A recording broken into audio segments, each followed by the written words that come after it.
My boyfriend dumped me because I'm a shameful woman's daughter. He doesn't know my real mother is his mother's boss. Ryan and I dated for 2 years. Met at a coffee shop near the university. He was finishing law school, I was in my final year of business. Everything was perfect until he met my family. Or what he thought was my family. See, I was raised by my dad and stepmother Donna after my parents divorced when I was 3. She married Dad when I was 5. Loved me like her own.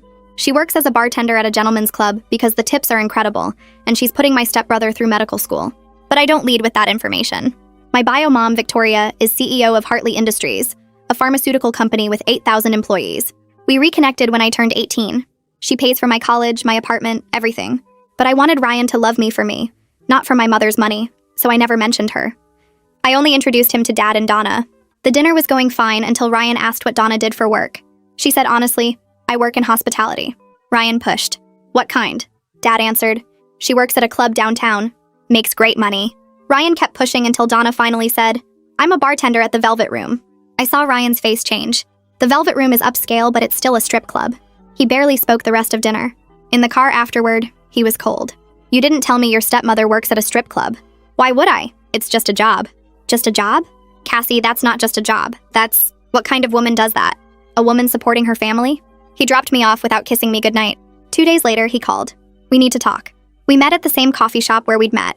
He didn't even let me sit down before starting. I can't do this. I can't be with someone from that kind of background. What kind of background? You know what kind. My mother raised me with standards.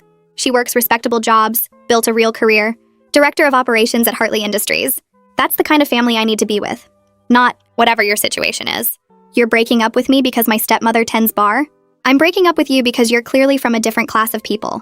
What would my colleagues think? My family? That I'm dating some girl whose mother figure dances for money? She doesn't dance. She serves drinks. Same environment, same kind of woman. And that stuff, it's genetic. The apple doesn't fall far from the tree. I sat there stunned. You think I'm contaminated because of where Donna works? I think we come from different worlds. My mother worked her way up from nothing to become a director at a Fortune 500 company. She taught me to aim higher. You're beautiful, Cassie, but beauty fades. Class is forever. And you don't have it. He left me sitting there, blocked my number that night, posted on social media about knowing your worth and not settling. His friends liked it. His mother, Beverly, commented with heart emojis. That's when I decided to destroy them both. See, what Ryan didn't know was that Beverly's boss, the CEO she's been trying to impress for 15 years, is my biological mother. Victoria and I have lunch every Wednesday. She's been grooming me to take over eventually. I have an office at Hartley Industries under a different last name for privacy. I know every executive, every department head, and I know exactly how precarious Beverly's position is. She's been gunning for a VP promotion for 3 years, always passed over. Victoria once told me Beverly was competent but lacks strategic thinking. Her reviews are mediocre. She's one restructure away from being redundant. I called Victoria that night, told her everything, not asking for favors, just sharing what happened. Victoria was quiet for a long moment. Beverly's son said you're trash? Because of Donna? He said I'm from a different class, that his mother taught him standards. Victoria laughed. His mother who spends her lunch breaks crying in the bathroom because she can't figure out Excel? Who did I keep after the merger out of pity? That Beverly? The next week, Victoria announced a major restructuring. Every director had to reapply for their position, present their value to the company. Beverly was panic texting Ryan constantly. I know because his friend Jake was still friendly with me and showed me screenshots. They're making us compete for our own jobs. The CEO is personally reviewing everything. The presentations were scheduled for Friday. Thursday night, Victoria called me. Want to sit in on tomorrow's reviews? Good learning experience. You can use the executive observation room. I said yes and drove to the office that night. The building was mostly empty when I got there around 8. Security nodded at me because I had a badge with my real last name on it and they knew who I was. And I took the elevator to the executive floor and found the observation room next to the main boardroom. A tech guy was already there setting things up. He showed me how the one-way glass worked. I could see into the boardroom perfectly, but anyone in there just saw a mirror. He adjusted the audio system and suddenly I could hear everything. He tested it by walking into the boardroom and talking. His voice came through the speakers clear and sharp. He came back and explained the controls. Volume, recording options, even a panic button if something went wrong during observations. I sat in one of the leather chairs facing the glass and looked into the empty boardroom. Tomorrow, Beverly would stand there trying to save her job. Tomorrow, I would watch her struggle. The thought made something twist in my chest, but I pushed it away. My phone rang around 9. Victoria. I answered, and she asked if I was still at the office. I told her I was in the observation room. She was quiet for a second. Then she asked if I was sure I wanted to do this. Her voice sounded careful, like she was worried about me. I said I needed to see it through. I needed to watch what happened.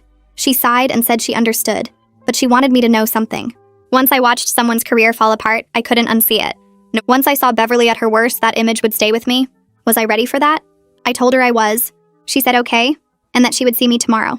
After we hung up, I sat in the observation room for another hour, just staring at the empty boardroom. Then I went home. I couldn't sleep. I lay in bed staring at the ceiling, thinking about tomorrow. Part of me felt excited. Ryan had called me trash. Beverly had raised him to think people like Donna were beneath him. Now Beverly would pay for that. But another part of me felt sick. What if this was too much? What if I was being cruel instead of fair? Around 3 in the morning, I grabbed my phone and texted Jake. I asked how Beverly was doing.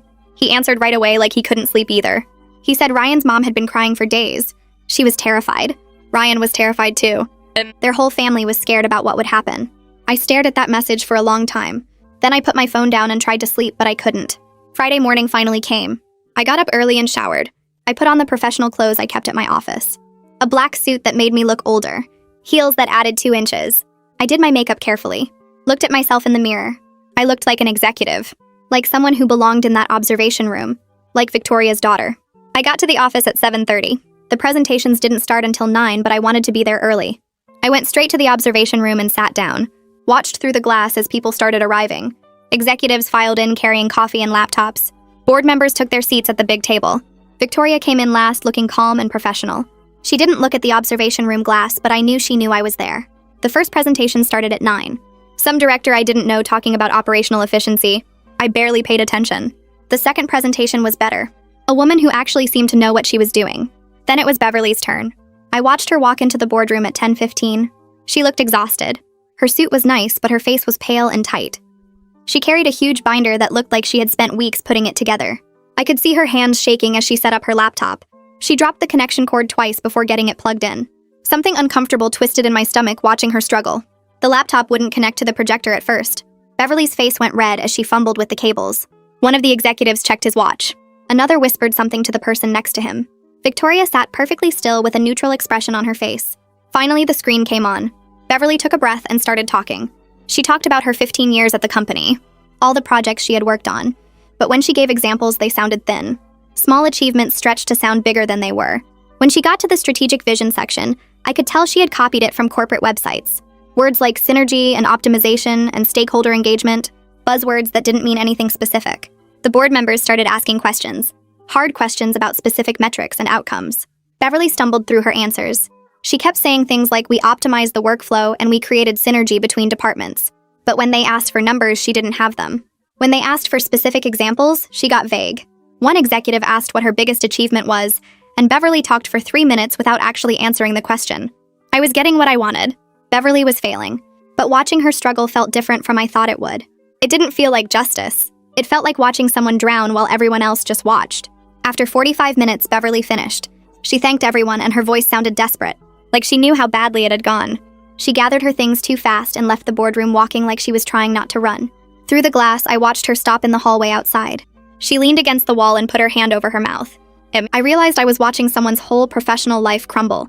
15 years of work ending in one bad presentation. I got up and left the observation room, went to my office and closed the door. Sat at my desk feeling sick instead of happy. My phone buzzed. Text from Jake.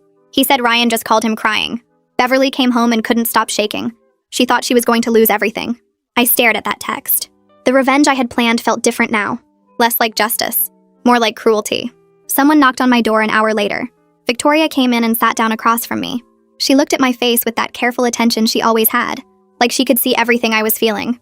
She asked if I got what I wanted from watching. I opened my mouth to answer, but nothing came out. What I wanted and what I felt now were completely different things. I didn't know what to say. Victoria waited for my answer, and I finally managed to get words out, telling her I thought I wanted justice, but watching Beverly fall apart just made me feel sick. She nodded slowly and said that power is complicated, especially when you use it for personal reasons instead of professional ones. Using corporate authority to hurt someone who hurt you always costs something, she explained. And now I had to decide if that cost was worth what I got.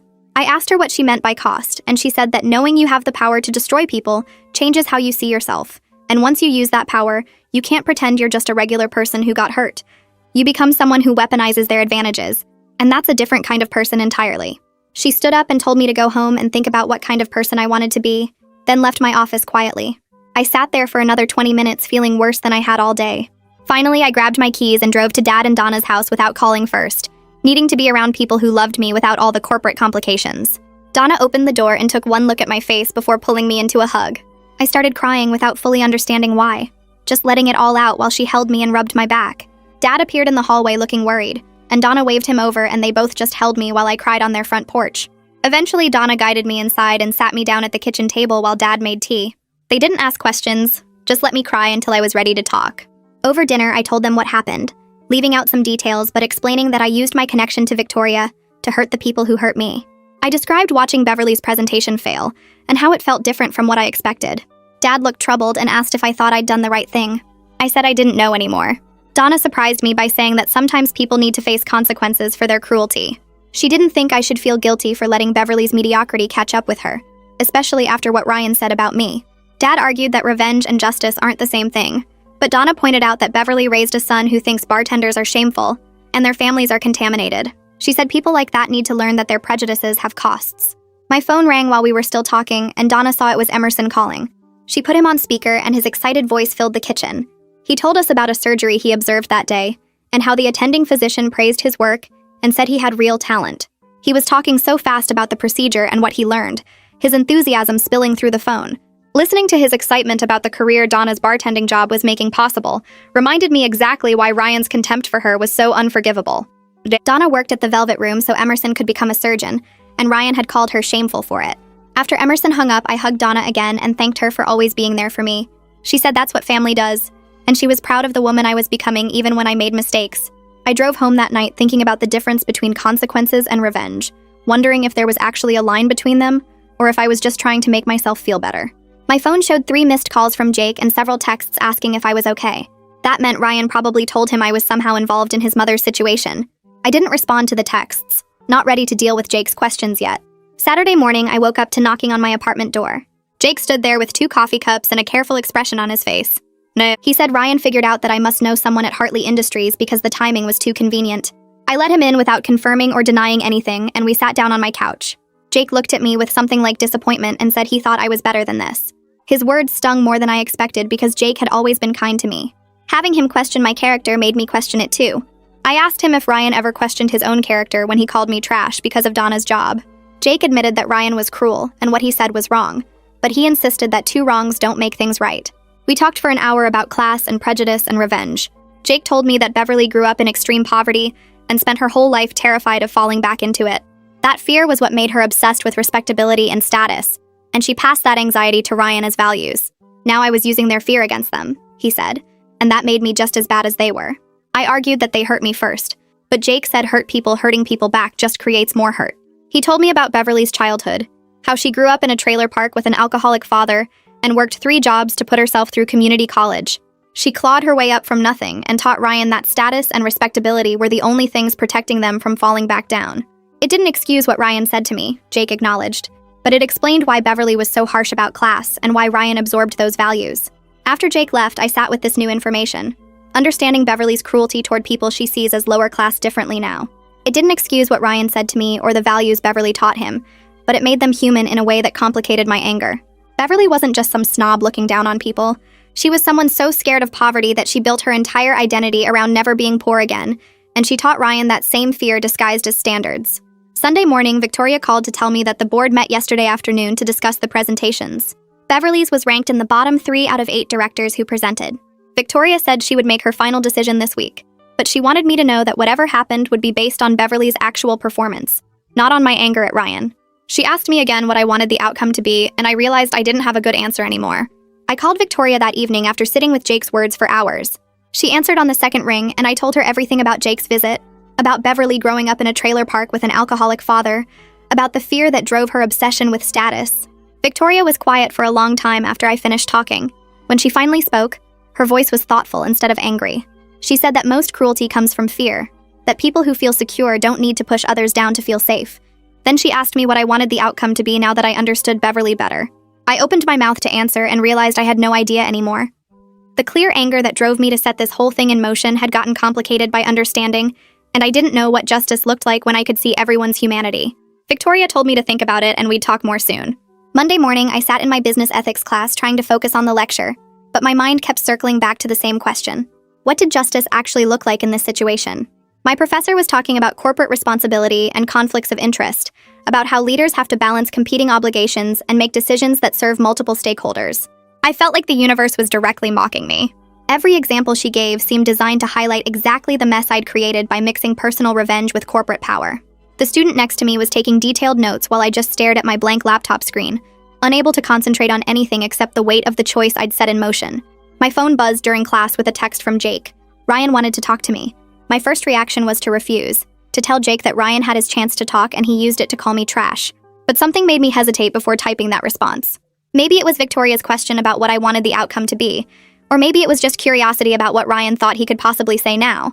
I texted back that I'd meet him, but not at our usual coffee shop. I picked a place across town, somewhere without memories attached to it.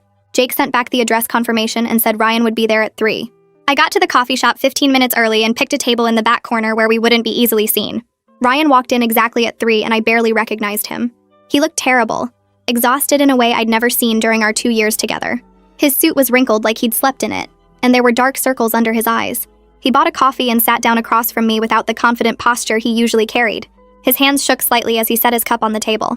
Ryan started talking before I could say anything. He said he knew I was connected to what was happening to his mother somehow, that the timing was too convenient to be coincidence. He wasn't here to beg, but he needed me to understand what this would do to his family. His father had serious health issues and relied on his mother's insurance. His younger sister was in high school and counting on his mother's income to pay for college. If Beverly lost her job, their whole life would fall apart.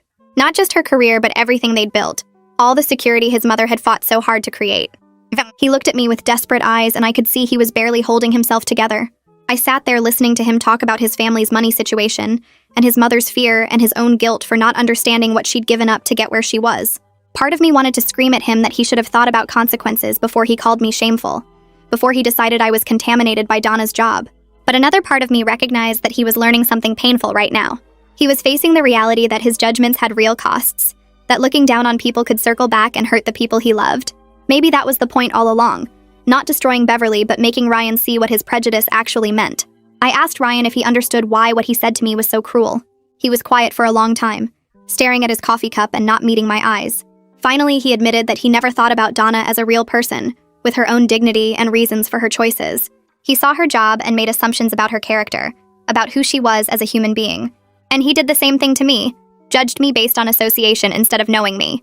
He said he was ashamed of that now, that watching his mother face judgment from people who didn't know her full story made him realize what he'd done to me and Donna. We talked for 2 hours, and Ryan cried at one point, actually cried sitting in that coffee shop. I watched him face his own prejudices and realized that this was more satisfying than watching his mother's career fall apart. This was what I actually wanted, for him to understand what he'd done and feel the weight of it. He asked if there was anything I could do to help his mother, and I told him honestly that I didn't know if there was, or if I should.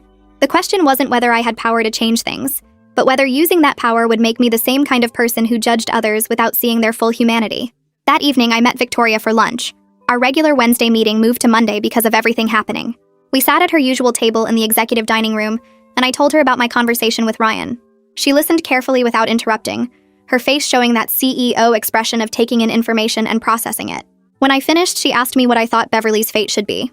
She reminded me that as future CEO, I'd face these kinds of decisions constantly, choices where there were no perfect answers, and I had to develop my own way of thinking about what was fair. The ethics weren't in a textbook. They were in figuring out how to balance justice with mercy when real people's lives were on the line. I told Victoria that I thought Beverly should face real consequences for being mediocre at her job for 15 years, for coasting on competence instead of excellence. But I didn't want to be the reason she was completely destroyed. There was a difference between accountability and revenge, and I needed to stay on the right side of that line even if Ryan hadn't. Victoria nodded slowly and said that was a mature distinction to make. She'd been thinking about options that would hold Beverly accountable without devastating her family, ways to address the performance issues without using corporate power as a personal weapon. Victoria explained that there was a position opening in their satellite office in another state, a lateral move that would keep Beverly's salary and benefits but remove her from the promotion track she'd been failing to advance on anyway. It would be a clear signal that headquarters didn't see her as executive material, a demotion in terms of status and prestige, but it wouldn't be a firing and it would get her away from the corporate politics she was terrible at handling. The satellite office needed someone competent to manage operations, and Beverly could do that job, just not the strategic leadership role she'd been pushing for. It was a solution that served the company's needs while also acknowledging that Beverly had a family depending on her income. I looked at Victoria across the table and asked the question that had been sitting in my stomach since she explained the satellite office plan. Was this really about Beverly's performance, or was she doing it for me? Victoria set down her fork and met my eyes with that CEO expression she gets when she's being completely honest. Both, she said. Beverly didn't deserve to keep competing for VP positions she would never get. Her performance reviews proved that over 15 years, but she wasn't incompetent enough to fire outright either. The satellite office solution served the company's needs while also being more kind than I probably deserved to give after what Ryan said to me. She reminded me that leadership meant making decisions that served multiple purposes at once, and this one held Beverly responsible without destroying her family. I nodded and finished my lunch, feeling something settle in my chest that had been twisted up since the breakup. Wednesday afternoon came, and I was in my office when Victoria's assistant sent the company-wide email announcing the restructuring decisions. I opened it on my laptop and read through the list of changes. 2 directors were let go completely, their positions eliminated. 3 others got promoted to new roles with bigger budgets and teams. And Beverly was offered the satellite office position in another state. Same salary and benefits, but clearly moved aside from headquarters. The email was professional and didn't explain the reasoning behind each decision, but everyone who worked at Hartley Industries would understand what it meant. Beverly was being put out to pasture, removed from the competition she'd been losing for years. My phone buzzed within minutes. Jake's text came through with a screenshot of a message from Ryan. His mom was crying but also relieved, the text said. She'd been so scared of getting fired completely that keeping her job felt like winning, even though everyone knew it was really a demotion. Ryan's family would be okay money-wise even though they had to move to a new state and start over somewhere else. Jake added his own message below the screenshot saying that Ryan knew somehow this was mercy from me, that I could have pushed for worse and didn't, and he was trying to understand why I showed kindness to people who'd been cruel to me. I stared at my phone for a long time before putting it down without responding. The next few days passed in a weird blur where I went to classes and studied for finals, but kept thinking about what had happened. I had the power to destroy Beverly completely, and I chose not to use it. Ryan hurt me badly when he called me shameful and said I didn't have class, and Beverly taught him the values that made him think that way about people like Donna, but completely ruining them wouldn't have made me feel better for more than a moment. The satisfaction I thought I'd get from revenge turned out to be hollow, compared to the feeling of choosing mercy instead. I realized that having the ability to hurt someone doesn't mean you should do it, and that lesson felt more valuable than watching Beverly's career fall apart would have been. Thursday night my phone rang and Donna's name showed up on the screen. I answered and she said she'd heard through Dad that things worked out with the situation I'd been dealing with, and she wanted me to know she was proud of me. I asked what she meant because I hadn't told her many details about the whole Beverly situation. Donna laughed and said that Dad told her enough for her to understand I'd had a choice between revenge and fairness, and I picked the harder option. Revenge is easy, she said. Any hurt person can lash out and cause pain back. But fairness takes real strength because you have to think about what's right, instead of just what feels good in the moment. Her words made my throat tight and I had to blink back tears while thanking her. That weekend I drove to Dad and Donna's house needing to be around family who loved me without complications. We sat in their kitchen drinking coffee and talking about everything that happened, and the conversation turned to class and dignity, and what it means to be a good person when you have power over others. Donna told me stories about her own life that I'd never heard before. Growing up poor in a trailer park and facing judgment from teachers and neighbors who thought she'd never amount to anything. She talked about choosing to work at the Velvet Room even though people looked down on it, because the money was good and her family needed it, and how she learned that her worth as a person wasn't defined by other people's narrow ideas about respectability. Dad held her hand while she talked, and I saw the love between them that had nothing to do with status or money. Emerson came home that afternoon and we all had dinner together around their small kitchen table. I looked at the faces of my family and felt grateful in a way I hadn't before Ryan's rejection. These people loved me when I was just me, before I had access to Victoria's money and power, when I was just a kid whose mom left and whose stepmom worked at a strip club. They didn't care about my connections or my future CEO position. They cared about who I was as a person. That was worth more than any revenge I could have taken on Ryan and Beverly. The dinner was loud and full of laughter. Emerson telling stories about his medical school rotations, and Dad making terrible jokes that made Donna roll her eyes. I realized that Ryan's cruelty had actually given me a gift, by forcing me to see what really mattered. Monday morning, I was walking across campus to my business law class when I saw Ryan coming toward me from the other direction. We both stopped and froze for a second, and I thought about turning around and going a different way. But he walked toward me carefully like he was approaching something that might run away. And when he got close, he said his family was moving in 2 weeks, and he wanted to thank me before he left. He said he was sorry for everything he said to me, and sorry for the person he was when he said those things. His eyes were red like he hadn't been sleeping well, and his usual confidence was gone completely. I stood there holding my backpack straps and didn't know what to say at first. I told Ryan that I hoped he learned to see people for who they are instead of judging them by their jobs or where they come from. He nodded and said he was already learning that lesson the hard way. Watching his mom face judgment from people at Hartley Industries who didn't know her full story made him understand what he'd done to me and Donna. We stood there on the campus walkway with students passing around us, and I realized this was closure. The real kind that comes from both people understanding what happened. We didn't hug or promise to stay friends or exchange new phone numbers, but there was something finished between us that felt more valuable than the revenge I'd wanted when he first broke up with me. Later that week, Victoria took me to lunch at our usual Wednesday spot and told me something interesting about Beverly. Apparently, the satellite office position was actually a relief for her in ways Victoria hadn't expected. Beverly had been exhausted from competing for promotions she never got, always trying to prove herself and always falling short. The satellite office meant she could stop fighting that losing battle and just do her job without the constant pressure of headquarters politics. Sometimes what looks like punishment is actually release from a situation that was making someone miserable, Victoria said. And that's something I needed to understand about leadership. People aren't always happiest climbing higher. Sometimes they're happiest finding a place where they can succeed at what they're actually good at. I thought about that for the rest of the day. The next Wednesday at our regular lunch spot, I asked Victoria if she thought I did the right thing with Beverly and Ryan. She set down her fork and looked at me carefully before answering that there's no single right thing in situations like this. I made choices that balance justice with mercy, accountability with compassion, and that's all anyone can do when they have power over other people's lives. She said the important thing was that I thought about the consequences and didn't just act from anger, and that showed I was learning what leadership actually means. My final semester continued and I focused on my classes and my future, feeling like I'd learned more from this whole situation than from any business course I'd taken. My ethics professor assigned a paper on conflicts of interest in corporate decision-making, and I wrote about the importance of separating personal problems from professional choices. I talked about how having power means being extra careful about why you use it, and making sure your decisions serve something bigger than just your own feelings. When she handed back the papers 3 weeks later, mine had an A at the top, and a note saying it was clear I'd thought deeply about these issues from real experience. I kept that paper in my desk drawer at home, a reminder of what I'd learned about myself. Jake and I met for coffee in late April at a place near campus, and he told me that Ryan was doing okay in his new city. He'd started working at a small law firm that did a lot of pro bono work for people who couldn't afford lawyers, and Jake said Ryan was trying to be more aware of his own biases about class and status. Jake told me he was proud of how I handled everything, that I could have destroyed Ryan's family completely, but I chose not to.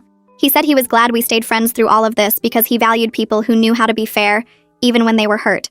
A few days later, Donna texted me a photo from the Velvet Room showing her and 5 other bartenders holding champagne glasses and smiling at the camera. The caption said, "Still shameful after all these years," with a bunch of laughing emojis. I laughed out loud in my apartment and sent back a heart emoji, grateful for her ability to find humor in everything and never let other people's judgment touch her sense of self-worth. The photo made me think about how Donna had more dignity in her pinky finger than Ryan and Beverly had in their whole bodies, and I was lucky to have grown up learning from her. Victoria started bringing me to more executive meetings as my graduation got closer, introducing me to board members and key investors as her daughter, and the person who would eventually take over the company. People were curious about me and asked questions about my education and my vision for the pharmaceutical industry, and I learned to navigate those conversations with more skill than I'd had when this all started. I watched how Victoria handled difficult personalities and competing interests, how she stayed calm when people disagreed with her, and how she built support for her ideas by listening to other people's concerns first. One of the board members, an older woman named Caitlin Henderson, who'd been with the company for 20 years, pulled me aside after a meeting in early May.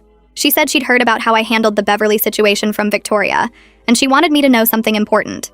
She told me that knowing when to show mercy is rarer than knowing when to show strength, and I was going to be a good CEO someday, because I understood that difference. I thanked her and said I was still learning, and she smiled and said the best leaders never stop learning from their mistakes and their choices. I graduated in May with honors, and my whole family was there in the audience.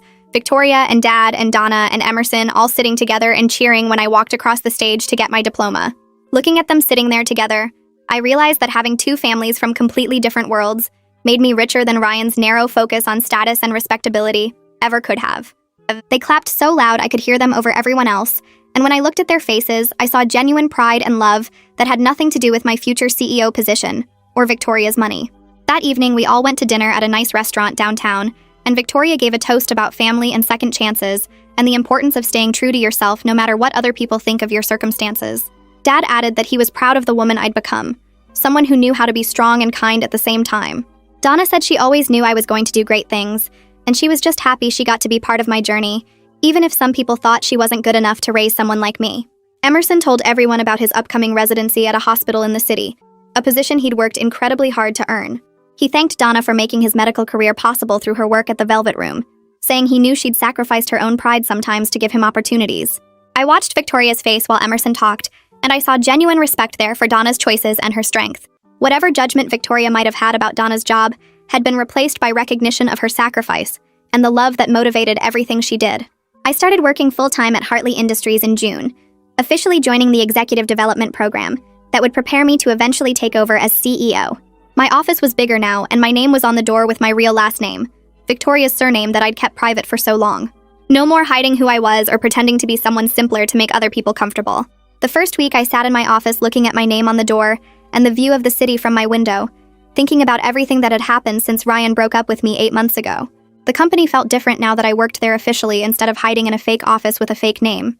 July came fast, and I settled into the routine of executive meetings and department reviews and learning how Victoria ran everything. One morning, I opened my email and saw Beverly's name in my inbox, and my stomach tightened. The subject line said, "Thank you," and I stared at it for 5 minutes before clicking. She wrote that the satellite office was good for her family, even though the move had been hard at first. She thanked me for whatever role I played in her keeping her job. She said she was sorry for the values she taught her son, and she understood now that dignity comes from how you treat people, not what job title you have. I read it 3 times and felt something shift in my chest. Not forgiveness exactly, but something close to it. I wrote back carefully, keeping my response short. I acknowledged her apology and wished her family well in their new city. After I sent it, I sat looking at the sent message and realized this email exchange was probably the closest we would ever get to real resolution. Some hurts can't be fully healed, but they can be acknowledged and set aside, and that felt like enough. Victoria and I had lunch in August at the same restaurant where we always met on Wednesdays. She ordered her usual salad and I got pasta, and she looked at me across the table with that CEO expression she got when she was about to say something important. She told me she'd been thinking about succession planning more seriously, and she wanted to start moving some responsibilities to me over the next few years. I would be the youngest CEO in Hartley Industries history when the time came, but she was sure I was ready for it. I felt excited and scared at the same time, thinking about running a company with 8,000 employees. The rest of the summer I spent learning the pharmaceutical business from the inside, not just sitting in meetings, but actually understanding how everything worked. I visited manufacturing facilities in 3 different states and met with department heads and walked through labs where researchers developed new medicines. One scientist showed me a drug they were testing that could help people with a rare disease, and I understood for the first time that this company actually changed people's lives. It was big and scary and exciting all at once, knowing I would eventually lead all of this.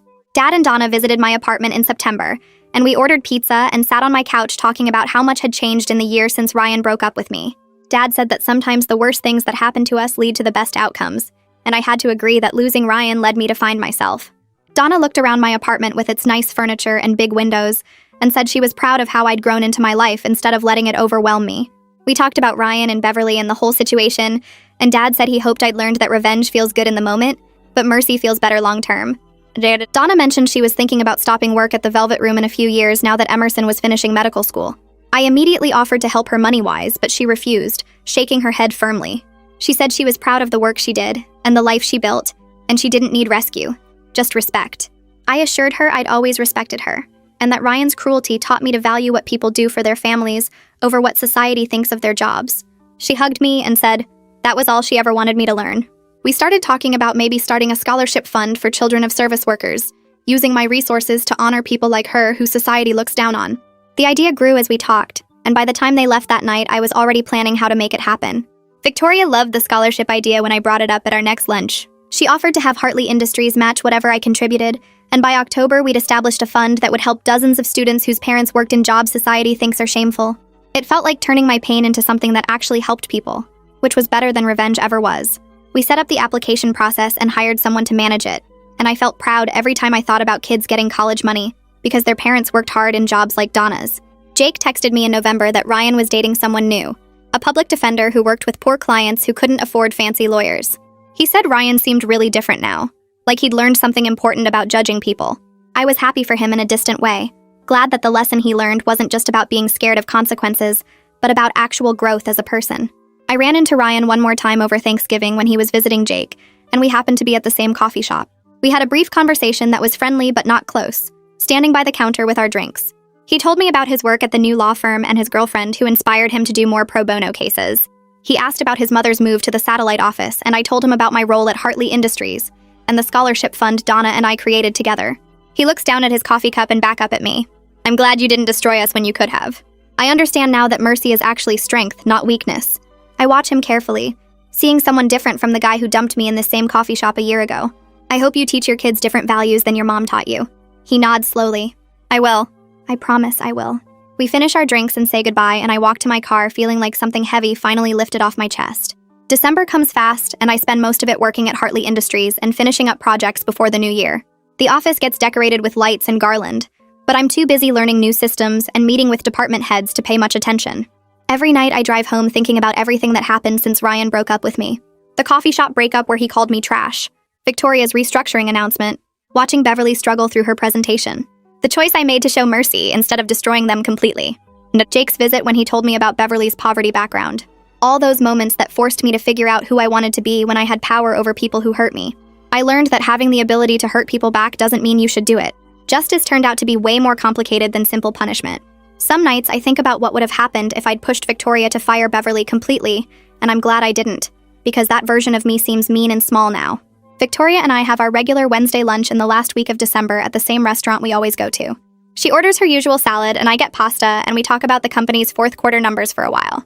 Then she puts down her fork and looks at me seriously. I'm proud of the leader you're becoming. Someone who understands both strength and compassion. I feel my throat get tight because her approval means everything to me. Thank you for guiding me through this year, for being the mother I needed. She reaches across the table and squeezes my hand. Watching you grow has been the greatest joy of reconnecting with you. We finish lunch talking about plans for next year and new projects I'll be taking on. And when we leave, I hug her tight in the parking lot before getting in my car. New Year's Eve arrives and most people leave the office early, but I stay late working on a presentation. Around 8 o'clock, I turn off my computer and just sit there looking out my window at the city lights starting to glow in the darkness. People are probably getting ready for parties and countdowns and champagne toasts. I have a family that loves me no matter what. Dad and Donna, who raised me with actual values about treating people with respect. Victoria, who came back into my life and taught me how to use power responsibly. Emerson, who's going to be an amazing doctor because Donna worked her ass off at a job people looked down on. Even Jake, who stayed my friend when it would have been easier to pick Ryan's side. I have a career at Hartley Industries that challenges me every single day and will eventually put me in charge of 8,000 employees. Ryan's rejection was supposed to make me feel small and shameful and less than. Instead, it forced me to recognize my own power and figure out how to use it without becoming the kind of person who destroys others for revenge. I'm grateful for that lesson, even though learning it hurt like hell. My phone buzzes with a text from Donna asking if I'm coming to their New Year's party, and I text back that I'll be there in an hour. I grab my coat and turn off my office lights and head toward the elevator, thinking about the year ahead and all the things I still want to build and learn and become.